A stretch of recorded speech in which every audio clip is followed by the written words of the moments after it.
Yeah. Everyone, come on in and get a seat. It's about time to start.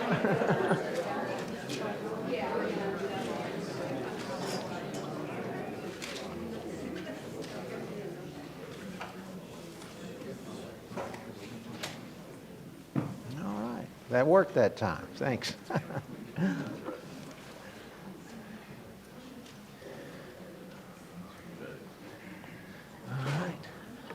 Good to see everyone this morning. Welcome you here on this beautiful Lord's Day.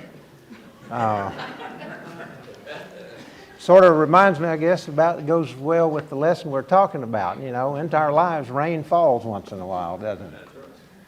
And so it's what we do with those storms of life. And it reminds me of what Jesus said in the Sermon on the Mount near the end of that.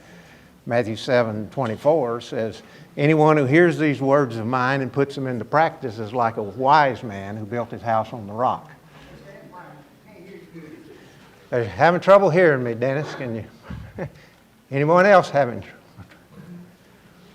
So anyway, it says, but anyways, the rains of life and how we deal with that. And so Jesus gives us an example of that. If we hear his words and put them into practice, it's like the wise man who built his house on the rock. The rains came down, the streams rose, the winds blew and beat against that house, yet it did not fall because it had its foundation on the rock. And so that's the challenge for all of us. Where is our foundation? And that's what we're been talking about this quarter. Because brokenness, all of us have broken lives. There's times in our lives that we deal with stresses and issues, sometimes of our own making, as we've seen, by our own sin, and sometimes by forces that are outside of our control. But we still have the ability how we're going to react to those and how we handle that. It doesn't mean it's not going to be difficult, but we're here. That's why God put us in a body, I think, that we can be there and help pick each other up when we are broken. So thanks for coming. And regardless of the weather outside, we can have sunshine inside. So let's open with a word of prayer. Dear God, we're grateful for your love and grateful, Father, that we have a risen Savior and through him we know that we have all the blessings that come through sonship and that we are heirs with Christ, and that, Father, that you know our every need. You know our every circumstance in our lives and what we are facing. We just pray for the faith to endure whatever trials we face in this life. We thank you for this opportunity in this class to look at some important characters from the Old Testament and see how they dealt with adversity and the circumstances in their life and what we can learn from them. Thank you for your love. Thank you for this day. Be with us now as we enter into this study. In Jesus' name, amen. Okay, for those of you who weren't here last week, we are now looking at Elisha from 2 Kings.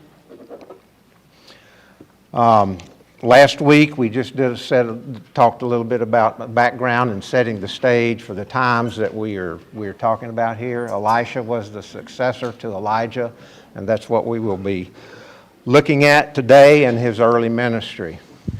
Just a quick word. Last week we talked a little bit about idolatry and idols, and do we have a problem today? Can we as Christians have a problem with idols in our life? And we had a little bit of discussion about that. Although the second commandment talks specifically about do not create for yourselves any image of anything in heaven above or on the earth beneath or in the waters, and to worship that. We also know that from other passages, we looked at one in Ephesians 5, that verse is also repeated in Colossians, that equates greed with idolatry. And so it's not necessarily something that we create an image that we set up in our homes and bow down and worship to, but we can create things in our lives that we put ahead of God. And so that's the challenge for all of us, to look at our own lives and to determine, is there things in my life that are crowding out my devotion to God? He tells us, love me with all your heart, soul, mind, and strength. And so that is the challenge for all of us. So with that, let's get started. So let's, if everyone turn to 1 Kings, someone want to read the passage there, 19, 15 through 21, to set the stage for us today. Someone gets there, go ahead and start reading. Someone not named Tom this week, so he did it last week for us. The Lord said to him, "Go back the way you came and go to the desert of Damascus. When you get there, anoint Hazael king over Aram. Also anoint Jehu son of Nimshi king over Israel, and anoint Elisha son of Shaphat from Abel Maholah to succeed you as prophet. Jehu will put to death any who escape the sword of Hazael, and Elisha will put to death any who escape the sword of Jehu. Yet I reserve 7,000 in Israel, all whose knees have not bowed down to Baal, and all whose mouths have not kissed him." So Elijah went out from there and found Elisha son of Shaphat. He was plowing with 12 yoke of oxen, and he himself was driving the 12th pair. Elijah went up to him and threw his cloak around him. Elisha then left his oxen and ran after Elijah. "Let me kiss my father and mother goodbye," he said, "then I will come with you." "Go back," Elijah replied. "What have I done to you?" So Elisha left him and went back. He took his yoke of oxen and slaughtered them. He burned the plowing equipment to cook the meat and gave it to the people, and they ate. Then he set out to follow Elijah and became his attendant. Okay, thank you, Jeff. So, as you're listening to that, and I hope all of you were able to read these first 4 chapters and brought some thoughts and questions with you on that. But from these opening passages, when God tells Elisha, "This is what I want you to do," and tells him that Elisha is going to be his successor. So what do we learn about Elisha from these opening verses? What stands out to you? First of all, does he have an occupation? Okay. I can't imagine. Okay, we'll talk a little bit about that. All right, Bob? He didn't leave himself something to go back to. He burned his bridges. Okay. Does this remind you of anything in the New Testament where people were asked to come follow someone? That's an amazing thing to me, that not only here he is, he's out in the farm plowing his fields, and Elijah walks up to him and he drops everything and just follows him. Although in this case he does say, "Let me go back and tell my parents bye." 12 yoke of oxen. I was first thinking about that and said, well, that's a pretty big plow if you need 12 yoke of oxen to pull it. But I was looking at some other verses, and what this is, he's got 12 teams of oxen, and so that means there's 11 other servants or people out there helping him with that. So each one has a yoke of oxen. Yoke meaning 2 oxen that are tied together with a big piece of wood around their necks.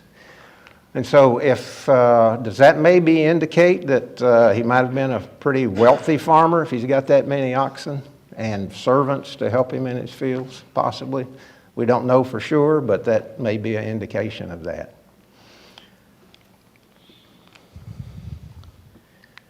So secondly, do you think Elisha was sitting around waiting, I want to, out here working in the fields, but I really want to be a prophet one day? Do you think he knew that this was going to happen? Probably not. I think he was just there. He obviously, I think, knew who Elijah was. And we'll look a little bit more at his opening encounter. So what was the significance of Elijah casting his mantle on that? And we'll be hearing more about this mantle a few slides later as well. Crowning him, wasn't it? This picture, the next one. Okay, yeah. Absolutely. Elijah was doing just as what God had told him. He's going to be your successor, and that was, I think, Elijah's way of obviously letting Elisha know that you are chosen of God. And Yeah. it's like he's not only making him, but he's passing the torch, if you will. That's what we used to call it. You're going to replace me. Right. Was implied by it. Yeah. And it's interesting, too, both Elijah and Elisha, I was thinking about, we don't know anything about their history before this. They just both suddenly appear on the scene like this. So so we don't know anything about their birth. We know where they were born and their hometowns, but we don't know anything about their lives prior to this. I couldn't help thinking about James Brown when you think about putting the jacket on. And it may seem like a stupid comment that I'm making, but when they put the jacket on him when he was doing his performance, it was a matter of honor, and he was the man. Mhm. They were giving him attention. So it wasn't a matter of just the fact that, like, Elijah was putting his cloak on him, but he was letting everybody know, this is the man. Exactly, yeah. And we'll see more of that later as well. So we've already talked about that. I got ahead of myself a little bit there. But so what does Elisha's response here say about his faith? You thinking this? Again, remember, we are in the northern kingdom where idolatry is rampant. You know, they're still worshiping Baal at this time. Even though Ahab is dead, his son has just passed away. That was in chapter 1. We didn't take time to look at that, but he fell through the roof of his house. And so now, and so that's one thing. And at the end of this passage we read, God told Elijah that I still got 7,000 people. And if you think about that in Israel, that is incredible to think about that. So as we talked about last week, there's still prophets of God here. Elisha and Elijah were not the only ones. They're just the ones we know more about. And so given this background, so what his reaction when Elisha calls him and what he did, what does this say about his faith? Yes, Bill? He was a farmer. Okay. Yeah. Yeah, he was a farmer, and as we talked about, he probably wasn't looking to be a prophet necessarily. He wasn't in the school of the prophets, as we've talked about, Bob. He's doing away with his source of income and livelihood. Right. He goes someplace, but he didn't promise him 3 bushels of wheat and a donkey a month. Right. He had nothing to promise. Yeah. Aren't easy. Yeah. And I can see Yeah. Aren't easy. walking away from that into who knows what. Right. And he knew it probably wasn't going to be an easy life given the circumstances, being a prophet of God in the midst of an idolatrous nation. And so he knew probably about Elijah and what all he had been through there. Okay, anything else before we? Well, a farmer has a great deal of faith, actually, Yeah. knowing that his crop will come, and if it Yeah. doesn't, Yeah, deal with it. exactly. Yes, Stan. I was recalling the New Testament. He loves his parents, apparently. He loves the Lord more. And that's what I see in terms of his faith. Mhm. He realizes the path before him Yeah, in terms of who he loves more. It's the Lord first. yeah. And again, there's a lot of teachings from Jesus that are parallel to this, you know, that if you want to follow me, if you love your father and mother more than me, you cannot be my disciple. And so, okay. So let's look at Elisha's training then. 2 Kings 2, verses 1 through 13. So let's read that story then. Someone would like to.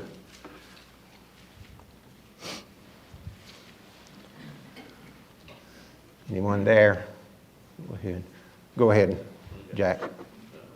Say 2 Kings Yeah. 2. Verses 1 through 13. Okay. Now it came about when the Lord was about to bring Elijah up by a whirlwind to heaven, that Elijah left Gilgal with Elisha.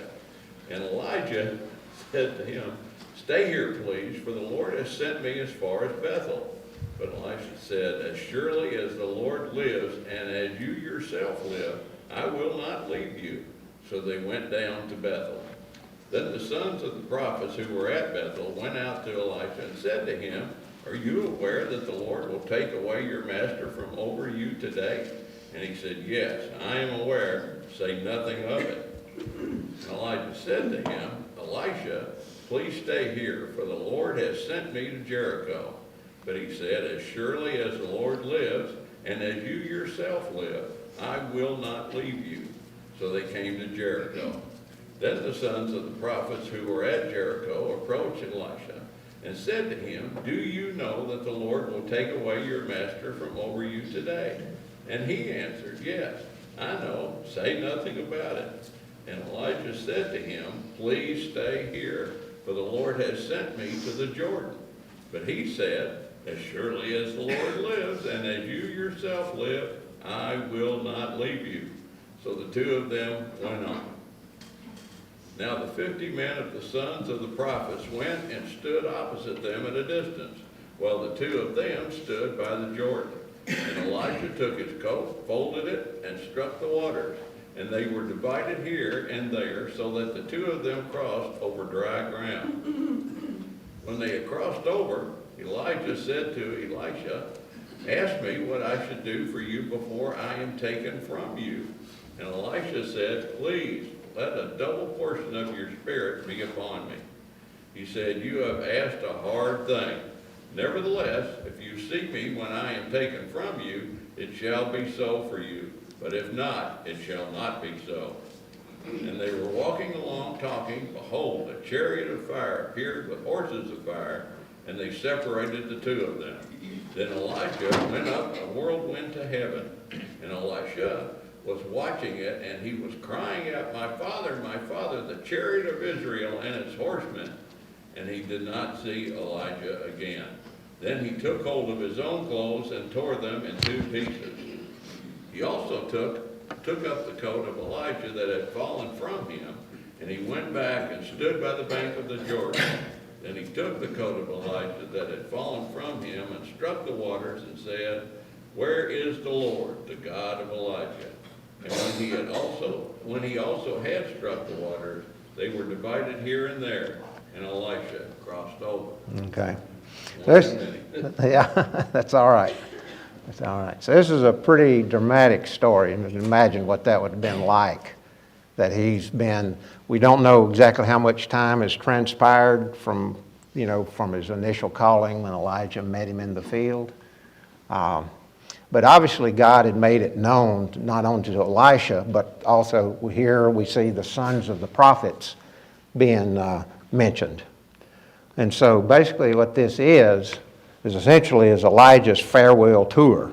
And he visits these schools of the prophets. So Elijah, or this maybe go back to Samuel, where it talks about setting up schools of prophets in various towns throughout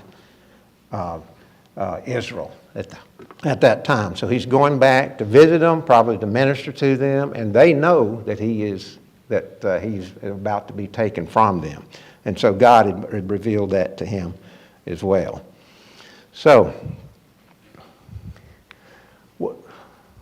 here's a little map here, and so the location of Gilgal, it depends, there's a couple of Gilgals in that one. It's this map that I found had it by the Jordan. Other commentaries, I said it's probably not that one, it's probably more north of Bethel. That's where it probably is, but anyway, we see they're at Gilgal when we pick up the story. They travel to Bethel, and the sons of the prophets meet them there. Okay. Having another something about my body electricity or something. I don't know what's going on. Because I heard last week that Elisha didn't have any trouble with it, but all right. But anyway, then he goes on to Jericho. Maybe it'll work in just a minute. So during this time, each time they're getting ready to go somewhere, Elijah tells Elisha, you wait here, and I'm going to go on. And what do you think, what do you make of that? And let's see if I can get this.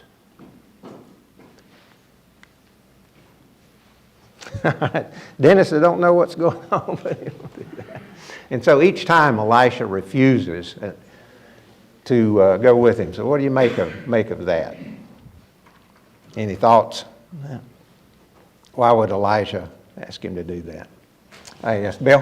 When he killed his 2 oxen and sacrificed them, right then he made the decision he wasn't going to go back to farming. Right. He was going to follow Elijah. Okay. And then he continued. Okay. Yeah, so he had committed to that.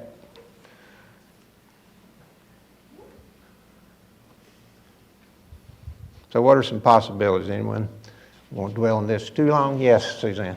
Maybe it was a test. Maybe Elijah was testing him. I think, How committed he was. yeah, I think that's a very likely possibility to say him, because do you really know what you're getting into? Because you think about Elijah's life and being a minister of God in that time, he knew that Elisha, I wouldn't wish that necessarily on my enemy, let alone my best friend sometimes like that. And so another possibility, we've got these schools of prophets. He might have been saying in some way, you stay here and minister to the school of prophets while I go on, and then that type of thing as well. But we don't really know. Let's see if I can. This happened last week too. It starts out fine, and then all of a sudden, let me try my other hand. I can do this. So, but each time Elisha, again, he goes. He refuses, and then as they're before they cross over the Jordan River, Elijah asks Elisha, is there anything I can do for you? And this kind of reminds me a little bit of Solomon, than when God asked Solomon, so some wisdom on that of what, when Solomon asked for wisdom, that showed a pretty wise choice. And here, what did Elisha ask for? Yes? For double spirit. Okay. Double portion of his spirit. So. And he was told that he saw him leave into heaven, he would get it. If not, you don't get it. Yeah. And he would see it. Yeah. So you think Elisha asking for that, I think he recognized the task and the difficult life that he had chosen and what it was going to take. And he knew that he was going to need a double portion of that. If you go back in the Old Testament, the double portion, that was the firstborn son's right in inheritance in a Jewish family. It was the double portion. And so essentially what Elisha is asking is to be his spiritual heir, to be his firstborn son in this situation, and knowing exactly the trouble that would. So Elijah then, we never heard about a river being parted before, have we? So this kind of is actually, goes back to Joshua, the same thing. They're going a different direction, but we'll see here in just a minute. All right, this Elisha taken up to heaven. This would have been quite a sight, no doubt. So, chariot of Israel and the horsemen. When they're just going along talking, and then all of a sudden, this event occurs, and Elisha calls out to Elijah, my father, the chariots of Israel and of its horsemen. Any thoughts on that phrase? And we'll see that phrase a little bit later on near the end of Elisha's life. So keep that in mind. So what do you think is going on here when he sees that? What were chariots and horsemen? What did they represent to a society in this time? Power. Yeah.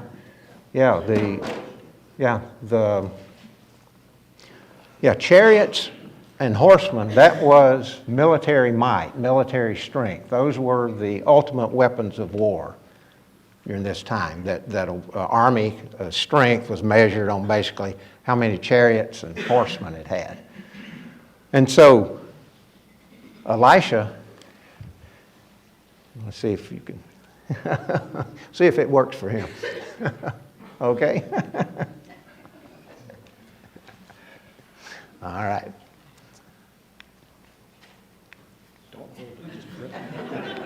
That's it. Okay, I've got it. All right. That's it. It's a quick touch. All right, I think we've got that straightened out now.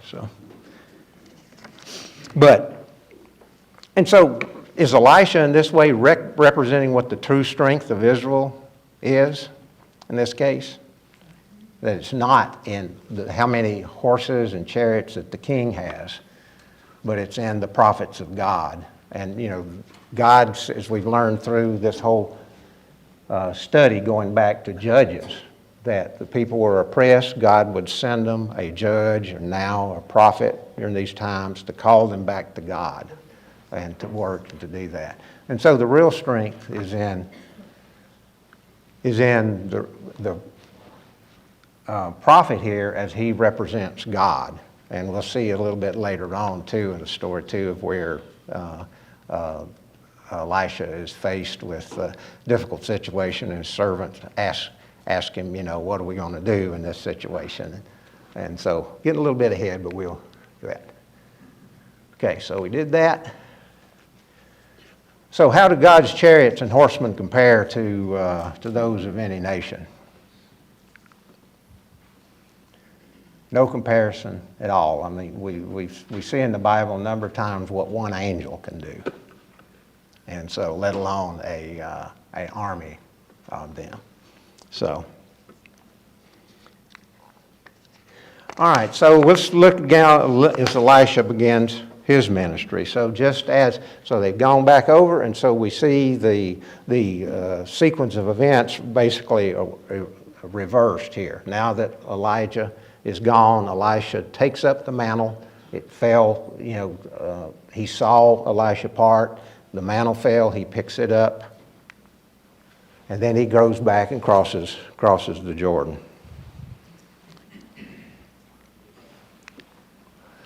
And so, any thoughts on, did you find that a little surprising when Elisha goes back to the Jordan? And remember, the 50 sons of the prophets from Jericho are on the other side of the river still waiting for him. And so they didn't cross over. And they haven't seen Elijah taken up into heaven. But they now see Elisha coming back, and they probably witness this parting of the river again. So what did Elisha do when he gets to the river? Is that surprising? What did he say? So he said he hid the water. Yeah. So he took the mantle and he said, "Where is the God of Elijah?" And so, what do you make of that? Was that a mistake on Elisha's part to do that? Should he? It's kind of like Moses when he struck the rock, in which was the sin that he. It seemed like it was a sign to the prophets on the other side. Yeah, exactly. Yes, Bailey? My automatic reaction was to compare like you just did, but that's probably not, like Scott's probably not the way to think about it. Right. It's more like I'm showing you that Yahweh is alive, and so is Elijah. Right. Because what I'm about to do will show you that. Yeah. They are alive. He took him up alive. They're Right. alive. Yeah. And so in this case, I don't think it's that he's doing this out of anger, Right. anything, but as a demonstration of power. Yes. He asked this Keith. question, where is the Lord God of Elijah? He got an immediate answer. Right. He's with him. And showing now it's the God of Elisha as well, and that they are serving the same God. So anyway, some of the commentaries I looked at, it said it's not a lack of faith or arrogance, but again, as we talked about, a public declaration. Again, we've got these sons of the prophets on the other side to see without any doubt that now Elisha is the true heir of Elijah. And he is taking up that mantle and taking it with faith and with strength and determination to follow God into these difficult circumstances. You know, even seeing that, though, they wanted to go look for Elijah. Yeah, and so that's what, just get that, yeah, yeah. And so that's interesting to go over there, and so it's interesting there because Elisha says, no, there's no use doing that. He's gone, and I don't know if they thought he had maybe been picked up and transported somewhere else, although God had told him, they knew that Elijah was going, or maybe they just wanted to go find his body or something. But anyway, it sounds like they kind of nagged Elisha enough to where he just gave in and said, go ahead. Did they see what Elisha saw? Do you think that, I don't read it in here, but I don't know. Yeah. I don't know whether he told them what went on then, or Yeah. if they actually saw it. Yeah. Because I don't know how far away the distance were. We do not know that, or how wide the Jordan River is in this place. They were on one side of the river, and we just know that Elisha and Elijah were on the other. And if there's this whirlwind and fire, it's possible, but we're not told with that. But if they had seen it, I would think that they would realize that what Elisha was telling them. You're not going to find the anything. thing that makes me think they may not have seen it is because he had to then say, he asked a rhetorical question, I think, show me the God of Israel, and then he parted the sea. Yeah. They saw that, but I can't imagine if they saw the other. Right. Yeah, There'd be doubt. we do not know exactly. But they knew that the spirit of Elijah was resting now on Elisha, so Yes. they make that comment, so they knew that something had transpired. All right. Verse 15 implies that, at least to me, it implies they saw it. Mm-hmm. That it does implies to you that they did see it. Group of prophets. Is that though after he hit the water? In other words, and said the words. Yeah. Yeah, it does say they were watching, and then when they saw, when Elisha part the water and come back across.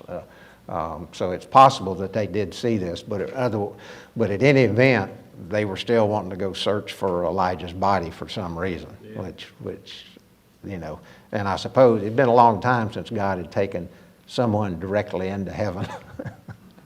So this is the second time that happened, yes.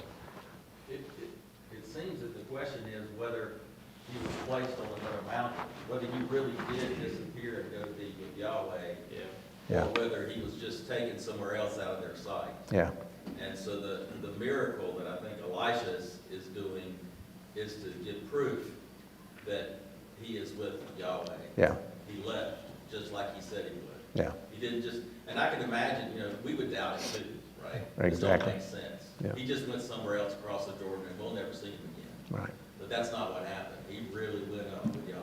right, yeah. So see, I'm falling behind time. We're going to have to pick it up here a little bit quicker. So then we go into this event in Jericho. He passes over and, where he goes there back to the sons of the prophets, and they mentioned that the water is poison there, or it's, that they can't grow crops there, and so he purifies the water. And we will not take time to look at this, but this goes back after Joshua had the walls of Jericho came down. Remember that God put a curse on that and said that anyone who rebuilds this city will be cursed at the cost of his sons. And so if you read first, we will not go there, but 1 Kings 16:34 says that somebody did try to go rebuild Jericho before this happened, and his two sons died as a result of that. And so basically what this is showing then is that Elisha is essentially reversing or abolishing that curse on Jericho where it is now. People were still living there, but the water would not produce crops and so forth. So he purifies the water so they can now have a clean water supply. It's just so interesting that he purifies the water with salt. Yes. Well, under normal circumstances, ruin it. Right. It had too much. Right, and so salt, I guess, again, had nothing to do with the purification, but it was, yeah, that is an interesting thing. Yes, Bill? More proof that it was a miracle. Yes, yes. And so then he returns to Bethel.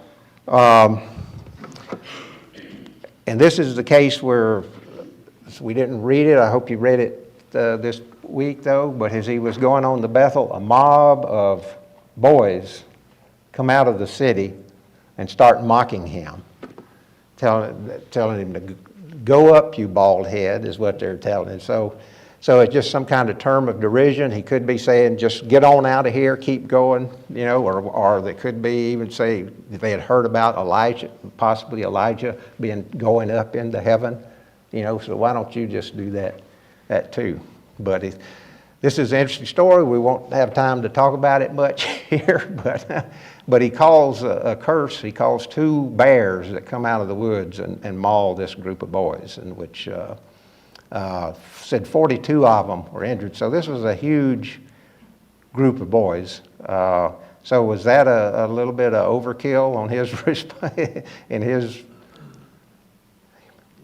If you were walking out on a road somewhere and you look behind you and there's a mob of 40 plus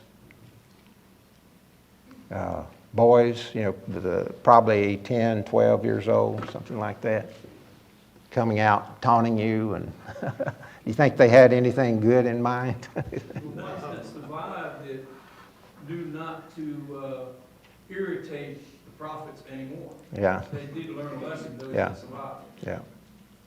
Yeah. And so this is interesting too. Something I read. This was one of the commentaries I looked at in Leviticus 26:22. There's a covenant curse that where it talks about the wild animals will attack and attack your children. And so at any rate, he called these bears in the name of God, and the fact that God granted that request indicates that it was not a sin on his part or overreaction to call these bears to attack these kids. And so, yes, Bailey. It may be showing them and us, be careful how you profane the name of the Lord. Right. All of this is a demonstration that Yahweh has now gone from, I'll call it EJ to ES, because I can't pronounce it very well. I got a southern slur. Mm-hmm. So the mantle of Yahweh has been passed. And here's another proof. You don't make fun of the prophet Right. that Yahweh has passed. Yeah. If you make fun, if you profane, that's not good news. Yeah. And so it's just another sign. And I'm struck, all of this is at Jericho, right? The Elijah to come is baptizing where? In the Jerry. Yeah. The very same place. All right. And so that's Mark 1. Mm-hmm. And so it's kind of like, I don't know what all that means. I'm just saying, it just strikes me. Yeah. Right? So there are some parallels too. You think about it, the relation of Elijah and Elisha and John the Baptist and Jesus in that too as well. So then he goes on to Mount Carmel and then Samaria. Kathleen, you have? Yeah, I was just thinking also, the old saying, there's power in numbers. Mm-hmm. Well, we know that 42 of them were Yeah. and we don't know how many there were or how young they were. But, they probably thought that they had the power over him because they have so many of them. Right. And it just shows there again that it's like, nope, it's not going to happen. Right. And so you think about another thing about Bethel as well, that it was one of the centers that Jeroboam had set up for calf worship. So there was a temple to the calf god that he had set up in Bethel as well. So it was a center of that, even though there was a school of prophets there. Yes, Keith? Jack's got a good point, because whatever was left of the kids, the Hebrew word tore or tear, the bear destroyed them, tore them into shreds. There wasn't anything left. Yeah. So whoever saw what was left, if they didn't have any respect for that prophet,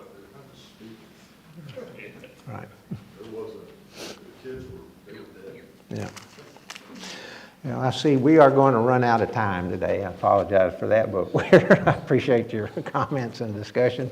But anyway, there's a whole chapter 3 is an interesting event. It's where King Jehoram of Israel, Moab, after the death of Ahab, Moab is revolting against Israel, and so Jehoram of Israel asked Jehoshaphat and Judah, join me, and we'll go teach this guy a lesson.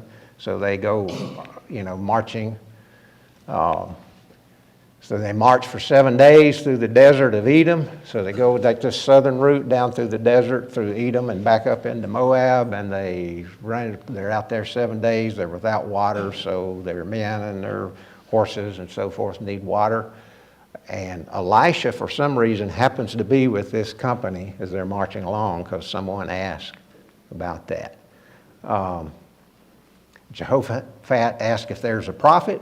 So someone said, Elisha is here. Elisha is consulted, and then let's take a quick look at that. Turn to 2 Kings 3. I'll go ahead and read it when I find it. I didn't write down the...